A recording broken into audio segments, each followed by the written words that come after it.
ગમે એટલું સંપત્તિ વાળું હશે પણ છેલ્લે તો બળીને ભસ્મ છે. આ શરીરની છેલ્લે કોઈ કિંમત નથી થવાની. માટે શિવજીએ આખા શરીરમાં ભસ્મ લગાડેલી છે. આવા દર્શન થયા છે.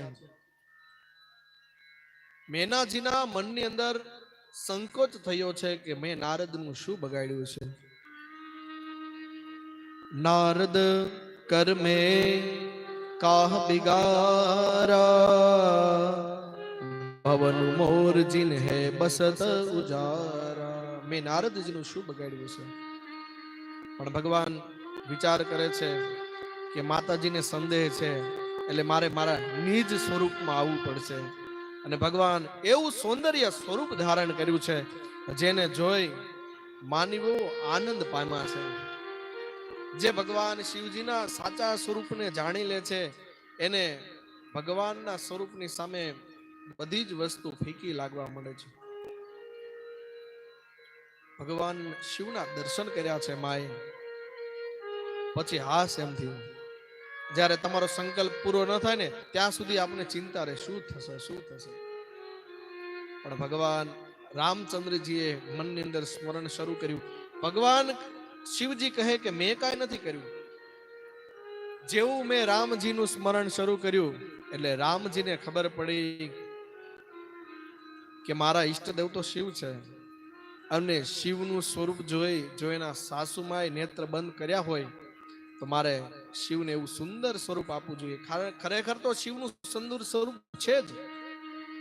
શિવના ઈષ્ટદેવ રામ છે ને રામના ઈષ્ટદેવ શિવ છે. બંને પરસ્પર દેવ છે.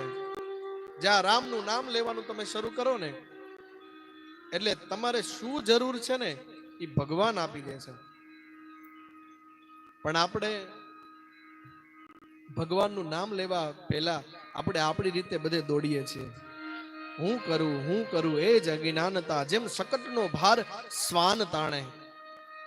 શ્વાન એટલે કૂતરું ચાલુ જાતું હોય અને ગાડું હોય ને ગાડું બળદ ગાડું એની નીચે ચાલ્યું જાતું હોય. એમાં તડકો છે એટલે તડકા ન લાગે અને સામે સુધી પહોંચવું છે એટલા માટે એ ગાડાની નીચે કૂતરું ચાલ્યું જાય છે. પણ થોડુંક ચાલતું એને વિચાર આવે કે આ ગાડું છે ને એનો ભાર હું ઉપાડું છું. અંદર અભિમાન આવી ગયું.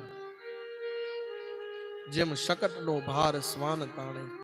પછી પેલા કૂતરાને એમ થાય હું કરું એ અજ્ઞાનતા.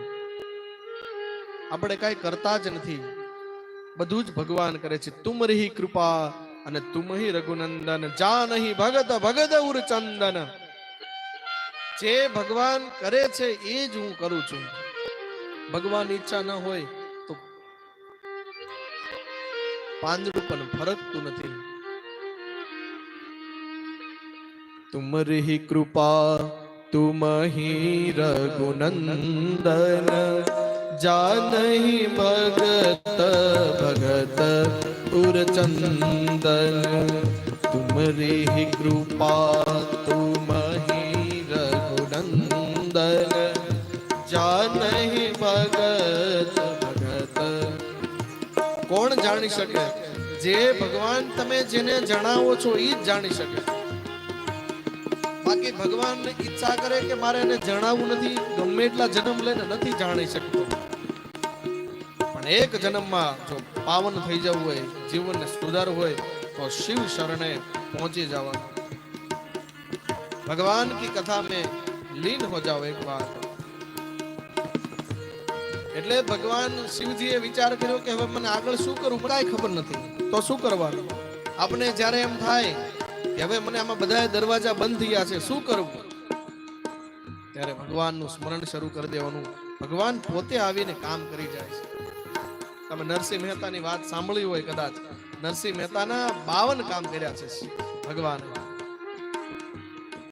જ્યારે કનૈયાને યાદ કરે ત્યારે કૃષ્ણ આવી અને કામ કરી અને નીકળી જાય. એને ભગતને ખબર પણ ન હોય પણ એની ભક્તિની પરાકાષ્ઠા ત્યાં સુધી પહોંચી જાય. જુનાગઢના નરસિંહ મહેતા એમાં આ ભાદ્રપદ આવે છે ને, ભાદ્રપદના સમયે છે